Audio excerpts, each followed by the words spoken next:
soap bubbles we are used to typically aren't blue.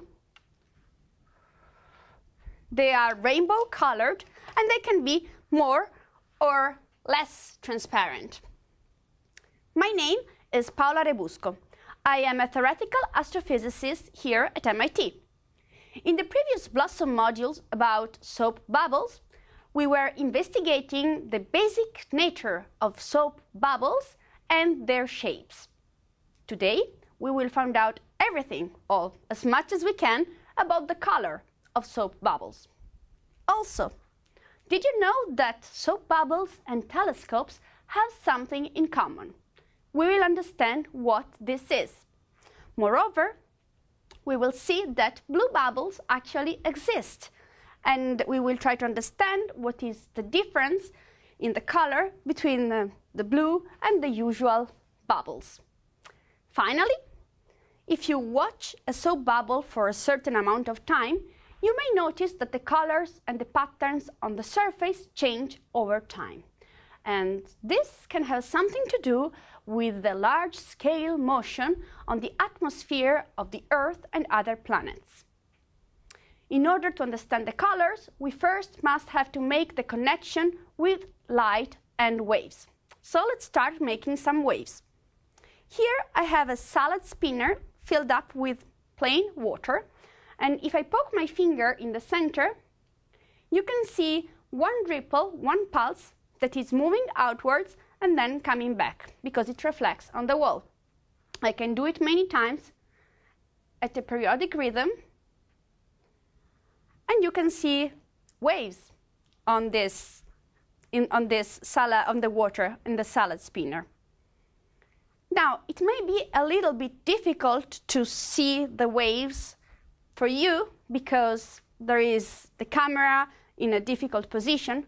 However, you should try to do this in the classroom, and if you look from the right position, you will be able to see the ripples and the waves moving in different directions. You can also try to create waves using a very long rope or a spring. So stop the video now and see you soon.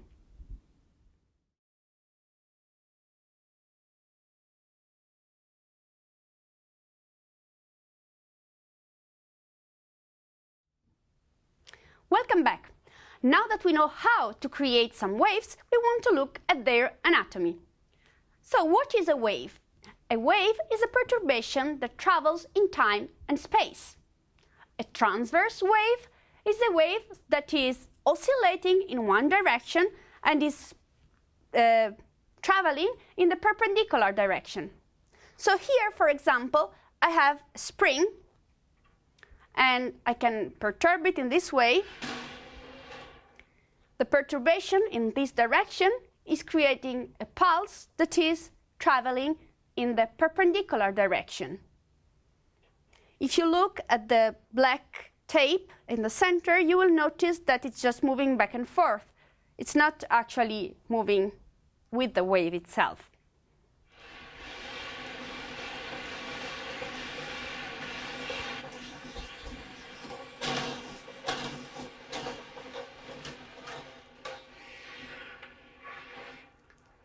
Let's look at this in a drawing. Here we have the displacement in function of the distance from the origin, the distance from the place where the perturbation is taking place. We call amplitude the maximum displacement of a wave, while the crests and troughs are the highest and lowest points reached by the wave. The wavelength is the distance over which a wave repeats itself. For instance, it is the distance between two crests or between two troughs. You may have noticed when you were trying to create waves in the classroom that when you were increasing the frequency of oscillation, then the wavelength, the distance between crests, was decreasing, and vice versa. Why are we talking about waves? Well, light is an electromagnetic wave. Other electromagnetic waves include microwaves, radio waves, and X-rays, for example. Electromagnetic waves originate from the oscillation of the electric and magnetic field. We cannot see this field oscillating, but we can see the resulting light. So, now you will try to create a rainbow in your classroom. You can do this using a LED or a flashlight and a bowl full of water. And you need a lot of dark. So please switch off the video and the lights and see you soon.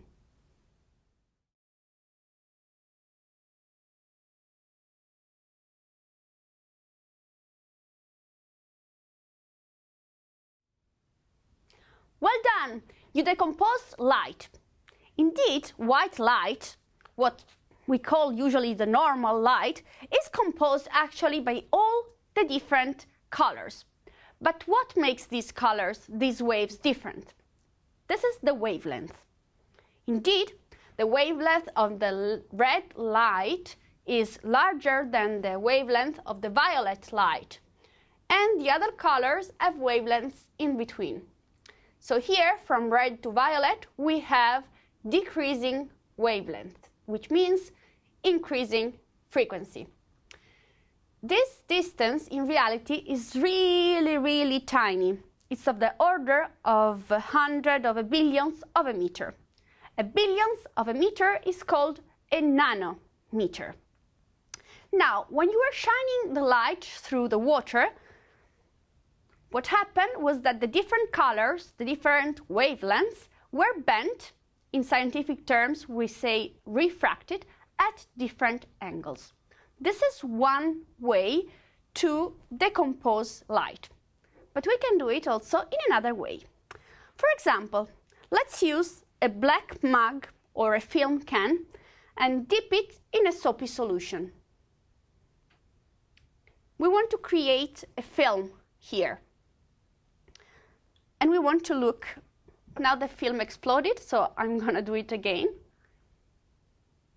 And you can notice two things. First of all, you can notice that there are many different colors. And second, you see that there is the reflection of the ceiling in this case. Try to do this in the classroom and take careful note of what you see, what are the patterns, and what are the colors.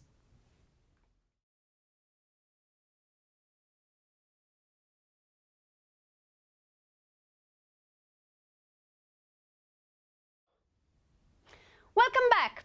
I hope you had fun playing with the thin film in a black mug and that you observed the horizontal bands of colors and how they change in time. Here we have a nice photo of a thin film when you can see all the colors. But where do they really originate? We said that colors are light, and light is electromagnetic wave. Waves travel in time and space. They can bounce off some obstacles. If they go through a different media, they get bent, they refract. And if they meet at the same position, they can interfere. Interference is at the origin of the colors in soap bubbles. For example, we can have constructive interference. When we have constructive interference, the crests of two different waves match, and the troughs match the troughs of the other wave. The resulting wave will be reinforced. We have an amplitude which is higher than the two incoming waves. Destructive interference occurs when two waves meet at the same position, but they are out of phase. So we have that the maxima meet with the minima, and vice versa.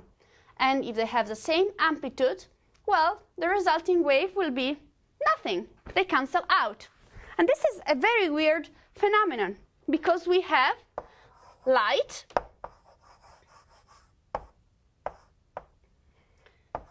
that meets other light, and the result is something dark.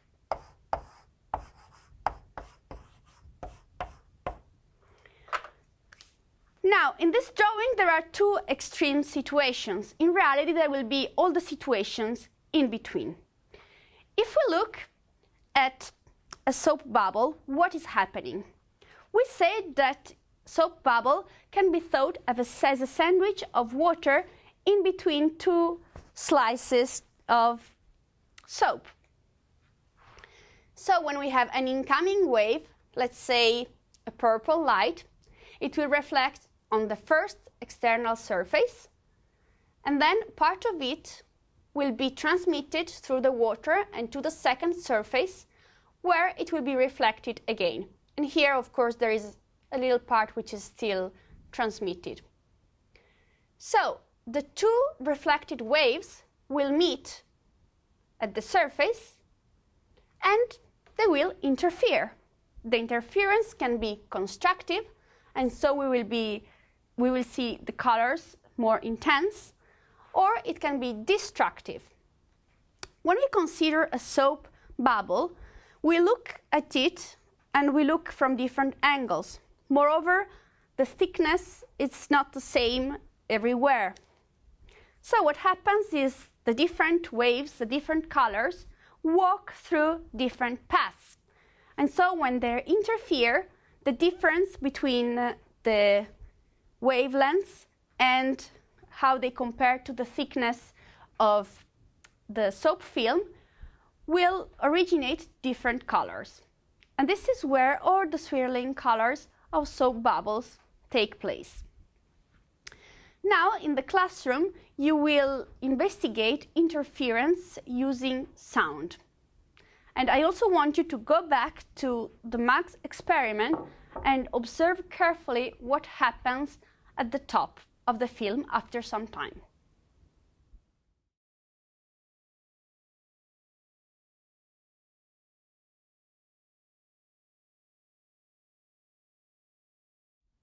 So, now we have two pieces of information. First of all, we observed that the film at the top after some time becomes black. This means that there is some destructive interference, because we saw that light plus light gives something dark when we have destructive interference.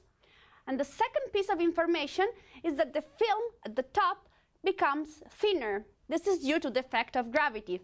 The liquid in the soap film will go downwards, and so the top of the film becomes thinner and thinner over time. Are these two clues really in agreement? Let's try to find it out. So here we have the thin soap film. It is very thin, and an incoming wave. The wavelength is much larger than the thickness of the film itself. When the wave is hitting the soap film, part of it is reflected on the first surface, while part of it goes through the water and the soap and gets reflected on the second soapy surface. And here it is. And then these two outgoing waves will interfere. However, here there seems to be something wrong, because these waves are interfering constructively. We have the maxima in correspondence of the maxima and the minima in correspondence of the minima. This is not what we observe. We must be missing something. And here is what we are missing. When we have the incoming wave, the part that is reflected at the surface, at the first surface, is changing phase. This means that the maxima become minima and vice versa. This happens at the surface between air and water. The rest of the wave that goes through and is reflected here between water and air, when it's reflected, doesn't change phase. So now we have two outgoing waves, but they are out of phase. So we will have a destructive interference, something black. And this is how our problem is solved. Here we can see an example. This represents the first surface. Here we have an incoming wave, This is the incoming wave, and when it is reflected at the first surface, track, it changes phase. We can look at this also when we are considering a pulse that is transmitted on a spring or on a long rope. If the end is free to move, then when the pulse is coming and then gets reflected, it doesn't change phase. The incoming and outgoing pulse have the same phase. We can see here an animation. However, if the end of the rope is fixed, then when the pulse is reflected, it changes phase. The reflected pulse has exactly the opposite phase. This is somehow what happens at the interface between the air and the water. We are going from a fast-moving medium to a slower-moving medium. It is as if the wave was hitting against this brick wall, and so when the wave is coming back, it has the opposite phase. So I told you at the beginning that soap bubbles have something in common with telescopes. Let's see what it is. First of all, if we consider the most common and the biggest optical telescopes, then they have in common with soap bubbles that reflection plays an important role in both cases. We won't go into the details of how optical telescopes work, but you can see here that they have mirrors. And indeed, they are composed by different curved mirrors. The light is reflected, and finally an image is formed. If we consider not just one single telescope, but an array of different telescopes or radio antennae, then there is another aspect in common, that is interference. Here in this image, there is a project that is in phase of construction. It's called ALMA. It is an international collaboration, and it will be composed by 66 antennae. So, when you're using telescopes or antennae as interferometers, what happens is that we have them observing the same celestial object, for example, the same star, and then the light coming from the different telescopes or the different antennae is combined. And this allows to have deeper and more precise observations. It's like using many smaller telescopes as one single, much larger telescope. Now, in order to understand in detail how this works, we need a little bit of physics, more than what you know right now. So I will leave this for the future, and for now you should just keep in mind that this is possible just thanks to interference, the same phenomenon that occurs at the surface of soap bubbles. Now I will leave you for a couple of minutes so that you can play in the classroom, just trying to create pulses with a rope so that they reflect changing or not changing phase.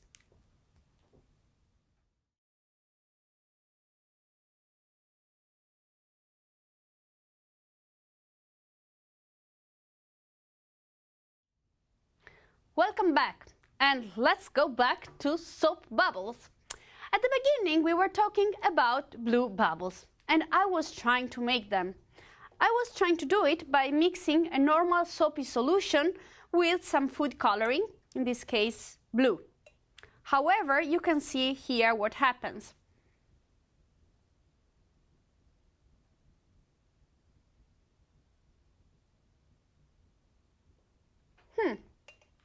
The bubble remains transparent, and all the dye goes to the bottom. This happens because the molecules of food coloring are heavier than the molecules of soap and water, and so they just go to the bottom. However, I found out that there are some toy producers who invested a lot of time and money looking for colored bubbles, and finally they found the right recipe. These bubbles are called Zubbles, and you can see here one example. And they use a dye that does not stain.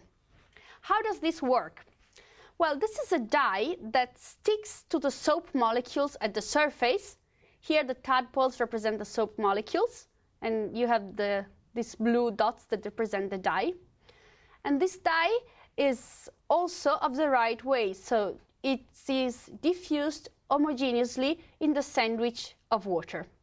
As a result, when we have some light coming in on the surface of the bubble, the dye molecules are absorbing this white light, and then they are re-emitting preferentially one color, in this case, blue. So there is still interference and reflection going on, but the blue color has a different origin. It originates from the dye. It is exactly in the same way as you see my sweater color turquoise. My sweater is absorbing the white light, all the different colors, and then it is re-emitting preferentially one color, the one you see. So in this case, the interference is not involved. We will finish now with one last experiment. We take again the black mug and the soapy solution. However, this time we try to make a semi-sphere, and I want you to look closely at the patterns.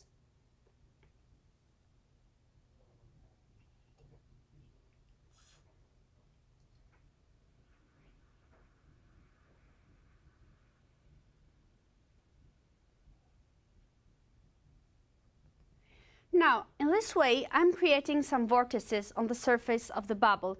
And unfortunately, you cannot see them right here, but you can see them in the classroom once you try to do it yourself. And you will see that these vortices are very similar to, for example, cyclones on Earth or cyclones on Mars. And this indeed inspired a group of physicists who were using soap bubbles as models of cyclones on planets. And here we have this beautiful image that was published on Physical Review Letters, where this vortex is created just by heating the equator of a soap bubbles at different temperatures. Heating the equator, we create convective motions, and this is the origin of this beautiful vortex. And the colors keep trace of the thickness of the disk. This is it for today. It's your turn to play in the classroom, and see you next time. Ciao!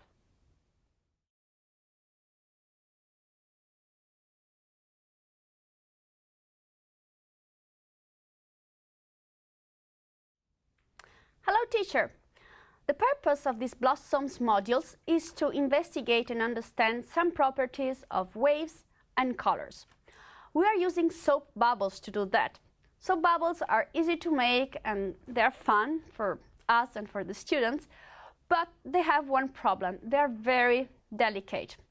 So sometimes it could be a little bit tricky to have a stable solution. I suggested a recipe.